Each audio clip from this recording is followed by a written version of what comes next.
Welcome to r/entitled people, where we share stories from your lives about people who think the rules don't apply to them, and they should get what they want. Thank you friends for subscribing to the channel, and for so many likes. And today we have two great stories, so subscribe, hit the like button, and let's begin. The first story, Karen is taken out by the police and is charged with assault. The second story, it is not my problem that you're in a rush and can't wait your turn. The first story is, Karen sends a disabled man to the ER. I double RN for a local clinic during the day and ER overnight. It was an ordinary day at the clinic. There wasn't much going on since Kevin, just dealing with the usual PT, patient woes, cough, sneezing, or minor bodily injury, when a young man, Todd, enters with his service dog, a beautiful border collie. Naturally, the dog brings out all the ladies in the office, myself included. My AA, administrative assistant Nicole, does her regular scripted greeting towards the patient and asks the young man what brings him in. He's come in because he wasn't feeling well. The AA gets him started with the paperwork, while myself and the MA, medical assistant, and Rad Tech are making cooing towards this sweet fur baby. While the PT is filling out the paperwork, this small conversation took place. Me: Hi sir, how are you today? What brings you in? Todd: Well, you see, I haven't been feeling well. I'm having difficulty breathing in and out of my nose and congestion in my chest. Me: I'm so sorry to hear that. Can I ask, why do you have a service dog? Todd: Oh, I was born with Usher syndrome. Me: What is Usher syndrome? Todd: Usher syndrome is where over time you progressively lose your ability to see or hear. In my case, it started when I left my mom. Yeah, because of my condition, I've also developed an anxiety condition that Abby was trained to sense and cue me down. Me: Oh, I'm so sorry to hear that, sir. Please don't hesitate to call or ask us for help filling out any of the paperwork. Todd: Oh, thank you, but that won't be necessary. I can see a little, but some things are blurry. But thanks for asking. Me: Oh, sure, sir. If you need any assistance, let us know. By the way, your doggo's really sweet. What breed is she? Todd: Oh, Abby? She's a 3-year-old boarder, and she's been my best friend for years. I don't know what I'd do without her. I've raised her since she was a pup. Me: Oh, how sweet. Well, I best be getting back to work. I'll be seeing you and Miss Abby, I ruffle the pup's collar, in just a minute. Let me or Nicole know if you need anything. We part ways, briefly to go get the room ready for Todd and Abby. That's when we hear the door chime, indicating that another visitor has entered the facility. Per Nicole, she introduced our Karen, hands her the necessary paperwork, and Karen goes to sit down only a few seats down from Todd. Todd gets up to hand Nicole the paperwork he's filled out. Abby perks up and helps Todd across the room. Karen apparently didn't like this, and keeps grunting and throwing nasty looks in Todd and Abby's direction. Todd and Abby take their seat, and is waiting on myself and MA to bring them to the back. Karen gets up and approaches Nicole. Karen: Here you go. She hands back the clipboard with the paperwork. Nicole: Ma'am, I'm so sorry, but I noticed you haven't completed your paperwork. Is there something I could help you with? Karen: No, I don't feel comfortable in here. Nicole: I'm sorry to hear that. Can I ask how I can make you feel more welcome? Karen: Why, yes. You can start by removing that filthy flea bag. Nicole: Ma'am, I'm sorry, but that's something I cannot do. Karen: Why not? It's unsanitary to have a filthy animal in a sterile field. That dog doesn't belong in here. Perfect timing. Poor Abby perks her ears up as she's hearing an ambulance pass by the clinic with its horn blaring. Brings to howl. Karen: Oh, shut up, you filthy flea bag. She screeches at the dog. Shut that stupid mutt up. Todd: I'm so sorry. Shush, Abby. He pulls on her lead and tries to get Abby to settle down. She doesn't often do this. Karen: BS. That mangy mutt probably isn't a real service dog anyway. Probably just bought the vest off eBay. Lying SH head? Nicole: Ma'am, I'm sorry, but you cannot be approaching our other patients or the dog. The dog is a service dog for this patient. Please lower your voice. It may disturb the other patients in the office. Tries to redirect Karen. Would you like my help filling out your paperwork so you can be seen by the provider? Karen: No, I want this mutt removed and to speak to your provider. Nicole: Sure, ma'am. Nicole places a brief call to the back nurse station and requests that I come to the front, and gives a brief indication that there's an urgent matter happening out front. So I get up and go to the front, where I greet and meet out Karen. Me: Hi, ma'am. How are you doing today? Karen: Not so good, honey. You see, I came in here because I'm experiencing a lady problem, and this beast here keeps making inappropriate noises and stinks. I've asked your receptionist here to do her job and get that beast out of here, and she refuses to kick that kid and his mutt out. It's just not okay. Me: Oh, well, I'm so sorry to hear that. What noises are you hearing that you find inappropriate? Karen: It's howling, panting, and it's just so nasty and unsanitary. Me, I'm sorry ma'am, but per the ADA, we cannot discriminate against the disabled to prevent them from using a service animal. Karen, what? He's abusing that animal. How can you people be so cruel and disgusting? You'll burn in hell, you piece of SH. She wags her finger at Todd. Me, ma'am, that's enough. You're gonna have to calm down or I'm gonna have to ask you to leave. There's no need for that name calling or for this issue to escalate. The dog is a service animal and is here to assist his owner in daily tasks.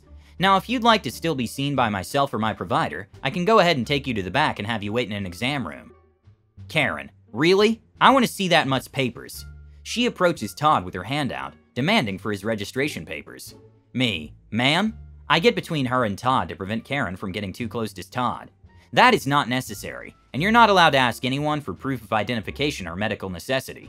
I think it's best you find another physician's group to care for you, as we won't be able to help you today. Karen, ugh, how dare you? Why can't you see me? And why do I have to leave? That monster and his filthy mutt should leave. She argues. I demand you kick them out now. Me, ma'am, I've asked you to stop yelling.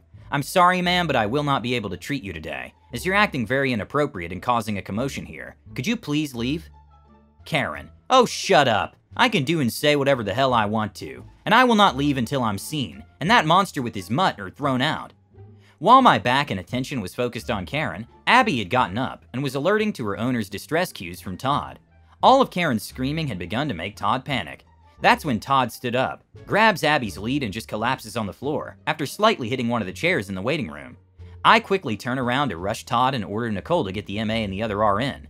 Karen, oh stop faking it, you stupid idiot. Scuffing and approaches Todd. She kicks his boot trying to make him move. Nicole returns with my MA and RN. While all three of us attend to Todd, Nicole asks for Karen to step back a bit. Karen, why the hell do I have to step back? He's faking it. Get that D-mutt out of here. I told you this was no place for him. Me, shut the hell up, D. Not my finest hour, but I was panicked and irritated at this woman's audacity. The whole room goes quiet. This would be one of the very rare occasions that I've ever gotten this angry. I call over my shoulder for Nicole to phone for the authorities in an ambulance. I proceed to position Todd on his back with the help of the RN. I check his airways and use my hands to feel the back of his neck and head to make sure there's no bleeding or swelling. I also use my stethoscope to check his heart and lungs. I then proceed to try and wake Todd up. He's not responding. I take out my ophthalmoscope from my scrub jacket's pocket and try to look into Todd's eyes. I check his pulse and ask my RN to get his blood pressure and pulse oximeter using a wrist cuff. I speak over my shoulder to my RA to start an IV line. I don't think it's life-threatening, but I don't want to risk it, with how quickly Todd went down. Besides, he did say he was having issues breathing, and I know we do not have that type of equipment within the office if he begins to code. The longest 20 minutes of my life, and an IV drip started. Todd's on the gurney bed of an ambulance and is being loaded into the back of it. I turn to the local authorities that followed the ambulance and asked them to remove Karen from the premises. Karen, but you haven't even asked about how I was doing. Me, ma'am, you'd be lucky that I don't personally press charges against you for assaulting myself, my staff, and that patient. You should be ashamed of yourself. Karen, oh pish posh, I did nothing wrong. You should be arrested for allowing that beast in here. Officer, enough is enough. Karen, please follow me. Karen, but... Officer dragged her out of the office. The officer did press for a trespassing ordinance against Karen and escorted her out of the building. We haven't seen or heard from her since. As for Todd, and thanks to one of the daytime employees at the local ER, Todd is doing much better and needed to be observed overnight due to his head trauma and cardiac arrhythmia, just for precautions. He made a full recovery. When his relatives arrived at the hospital, the parents pressed assault charges against the Karen. I've been in communication with their attorney. The second story is, Karen doesn't want to wait her turn. I work as a cashier in the orange store with the orange aprons, with expensive toys for crafty grown-ups. It was an especially hectic day today. Why? 1. We don't have any more quarters for the registers, so all the self-checkouts were card only. And only cashiers were taking transactions. 2. Because of problem 1, there was almost always a line of customers at every cashier-manned register. Mondays usually our slowest days, yet we had customers galore, as if it were a holiday weekend.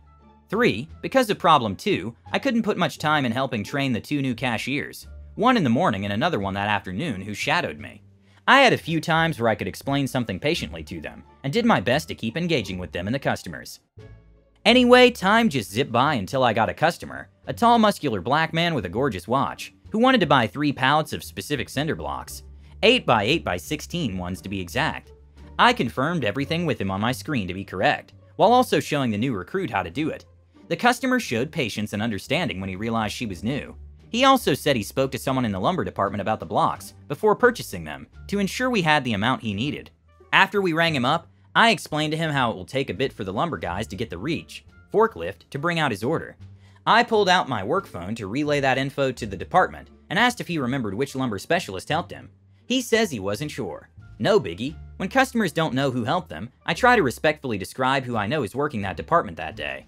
Age, skin color, hair, facial features, etc., in case it rings a bell to the customer.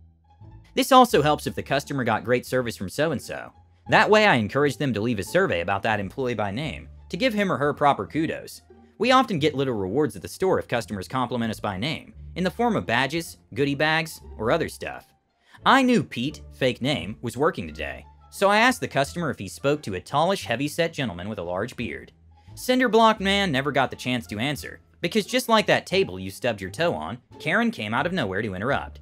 Karen was a very skinny old white woman in shorts and a tank top. Not your typical Karen like the ones I read about here, but like your retired grandma who never misses her morning jog.